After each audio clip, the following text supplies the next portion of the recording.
everyone, welcome back to my channel.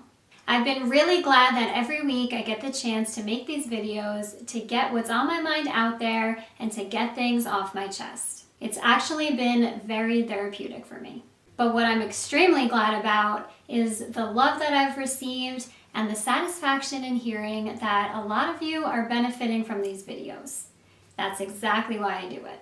I'm so happy the topics I've been discussing are connecting with a lot of you.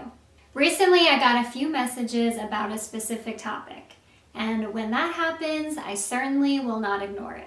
For today's video, as requested, I want to talk about imposter syndrome.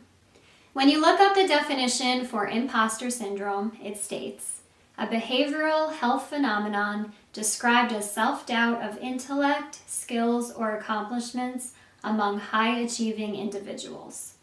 It is that uncomfortable feeling you experience when you think you're unqualified and incompetent. Sound like you? It certainly sounds like me. This is not a great feeling and is absolutely 100% something I identify with. I'm not one to toot my own horn, probably because of the whole imposter syndrome thing, but I am aware I have accomplishments. I'm aware I've done good. I'm aware that I've achieved great things, and I am aware that I have successes. But that doesn't stop me from feeling like I could have done better and feeling like a fraud some days. People tell me all the time how intelligent I am, how creative and talented I am. They point out how I stand out from the crowd, how my bravery is admirable, and I've been told that I have a special light inside of me. And although it feels great to hear, it doesn't mean much when you don't feel it, see it, or believe it yourself. I feel like one day everyone will wake up and realize I'm not so great after all. And that, my friends, is exactly what imposter syndrome is. First, I want to start with, you aren't alone. Just think about this. Albert Einstein himself felt he didn't deserve as much praise as he got. There is not one person on this earth who doesn't feel self-doubt. I know so many intelligent, unbelievably talented people who are constantly second-guessing themselves and their worth. It doesn't matter how many awards you win or how well praised you are. This feeling can still surface and overwhelm the most successful people. It's so easy to downplay our hard work and to feel we can easily be replaced by someone better.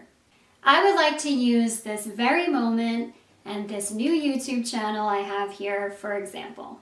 I mentioned in one of my first videos how it took me an entire year to feel comfortable enough to post my first video and to actually get started with this channel. That's because I had massive self-doubt and embarrassment holding me back. I doubted that anyone would want to hear me talk or take my advice.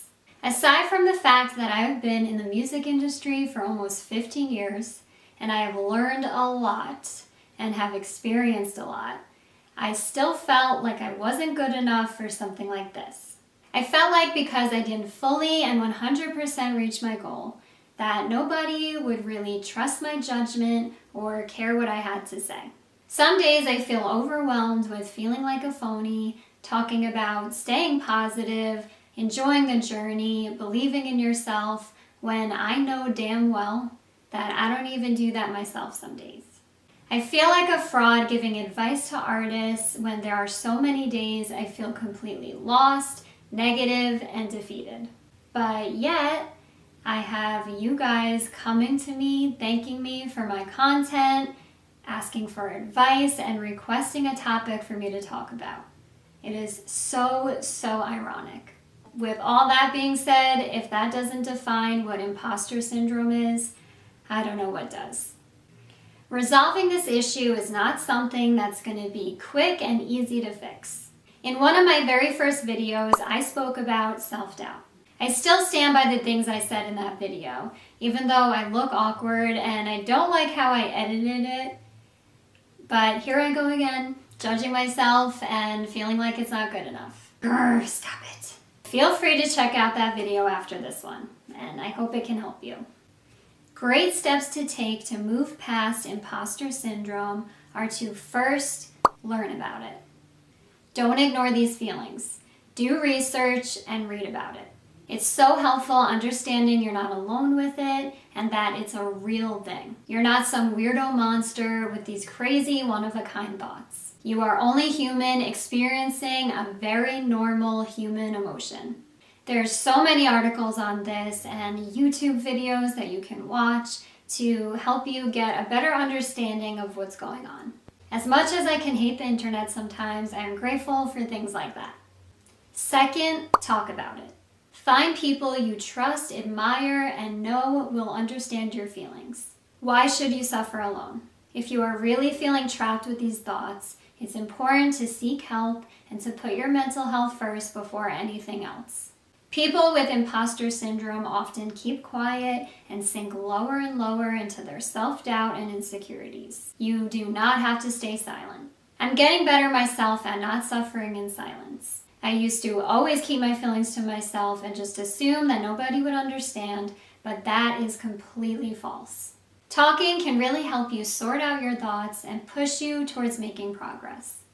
Lastly, take action. Actively work on your positive self-talk and thinking. Filter your thoughts. With every bad thought, there should be 3 good thoughts that follow. It's tough, but that's why we say practice positive thinking. Do more things that make you feel useful and happy. Move your body and use that energy that is built up inside of you. Work towards what you love and what you are passionate about. This is all going to take getting used to, but it's time very well spent. Journal, remind yourself that you are successful, even if you don't believe it. Look back on your progress, accept the compliments and the praise that comes your way, and allow yourself to feel proud. Yes, you might not be working as hard as you once were, or you're lacking motivation and opportunities, but that doesn't mean that it's over and that it's gone forever. Don't compare yourself to others and don't compare yourself to your past either. Nobody knows what they're doing. Nobody's life is perfect. How you think and how you talk to yourself is exactly what everyone else is doing too. We're all hiding our insecurities and self-doubt. We're all trying to stay positive and to think better thoughts. And we're all having good days and bad days. No one is the exception. Thank you guys for watching and suggesting that I discuss this. This video was tough for me to make because, like I said, I'm not perfect myself. It feels very weird giving advice when I know that I have to do better at following it to myself. But I thank you for listening and for trusting me. And I also thank you for 100 subscribers. It helps remind me that I am worthy and that the good things that I have aren't just from sheer luck and coincidence. It's from my hard work and my efforts. And it's a gift that I want to own truthfully. We're all in this together. Keep going, and yes, you are doing great. Separate your feelings from facts. I'll see you guys next week.